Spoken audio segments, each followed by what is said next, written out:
Alright, so check it out. Got it all wired up.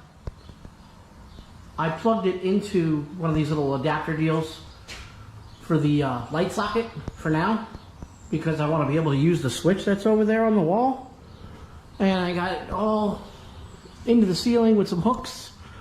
And yes, I checked the rating on the hooks.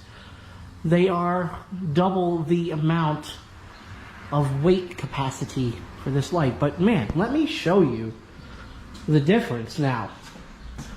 This thing is a beast. Bro, let's shut the door.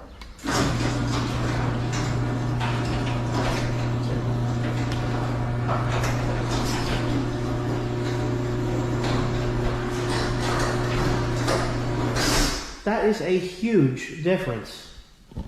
Massive difference. Oh my goodness.